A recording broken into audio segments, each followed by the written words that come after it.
ஆங்கிலேயரை எதிர்த்து தாய் நாட்டிற்கு சுதந்திரம் பெறுவதற்காக இறுதி வரை போராடிய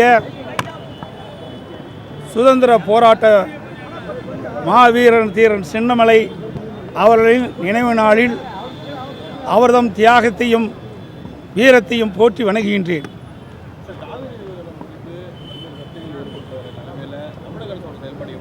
நான் பல முறை அறிக்கை விட்டுட்டேன். உங்கள் தொலைக்காட்சியிலையும் ஊடகத்திலையும் பத்திரிகையிலையும் வெளிவந்திருக்குது. ஆனால் இந்த அரசாங்கம் காவிரி நதிநீர் பிரச்சனை பெறுவதற்கு என்ன நடவடிக்கை எடுக்க என்று எதுவுமே தெரியல.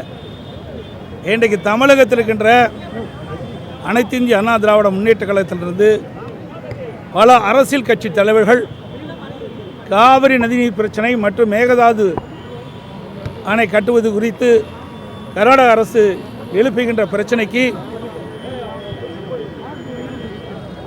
தமிழ்நாட்டுடைய நிலைமையை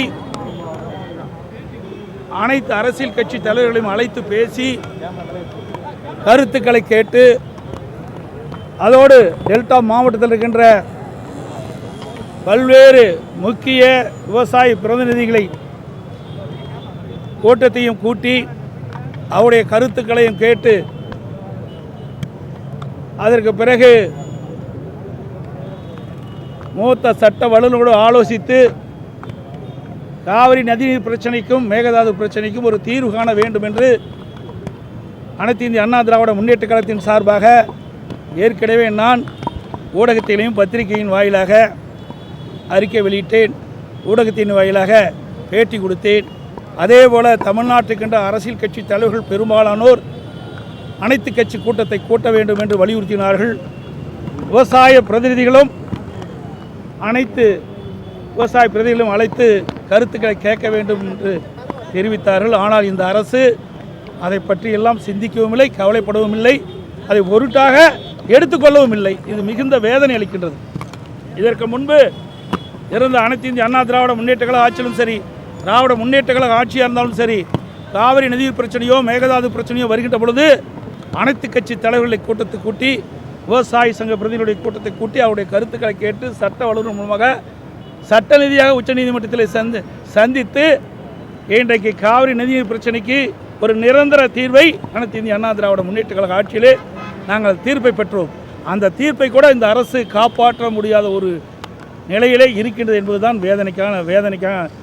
வேதனையான விஷயமாக பார்க்கப்படுகிறது. ஆமாம், அங்கே இருக்கிற அரசாங்கம் அரசியல் கட்சி தலைவர்களை மதிக்கின்றது, அங்கே இருக்கின்ற விவசாயிகளை மதிக்கின்றது. இங்கே இருக்கின்ற அரசாங்கம் செயல்படுவதா என்று கேள்விக்குறியாக இருக்கின்றது. ஏன்னா இந்த அரசாங்கத்துக்கு எந்த அனுபவமே கிடையாது. கட்சி ஆரம்பிக்கப்பட்டு கிட்டத்தட்ட 2.25 வருஷம் தான் ஆகுது. காவிரி நதிநீர் பிரச்சனை முழுமையாக எதுவுமே தெரியாது. இன்றைக்கு அனைத்து இந்திய அண்ணா திராவிட முன்னேற்ற கழக ஆட்சியிலும் சரி, அல்லது திராவிட முன்னேற்ற கழக ஆட்சியிலும் சரி, இந்த காவிரி நதிநீர் பிரச்சனைக்கு எவ்வளோ போராட்டம் நடைபெற்றிருக்கின்றது நாட்டு மக்களுக்கு தெரியும். அதோட பல அரசியல் கட்சி தலைவர்களும் காவிரி நதிநீரை பெறுவதற்கும் மேகதாது அணையை கட்டக்கூடாது என்று எதிர்ப்பு குரல் தொடர்ந்து பல ஆண்டுகளாக இன்றைக்கு நாம் போராடி வருகின்றோம். அதையெல்லாம் வரலாறு தெரியாத ஒரு ஆட்சி தான் இந்த ஆட்சி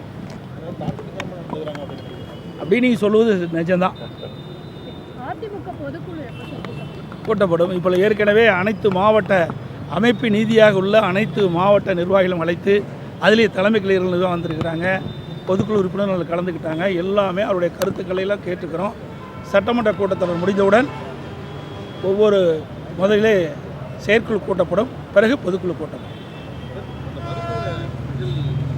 நான் ஏற்கனவே சொல்லிட்டேன், இந்த அரசு கையிலாகாத அரசு. நமக்கு கிடைக்க வேண்டிய வாய்ப்பு இழந்துட்டோம். ஒரு நல்ல உயர்தர மருத்துவ சிகிச்சை கிடைக்கக்கூடிய தமிழகத்திற்கு அந்த வாய்ப்பு நழுவி போய்விட்டது இந்த ஆட்சியால். அனைத்து ஊடகங்களுக்கும் நன்றி.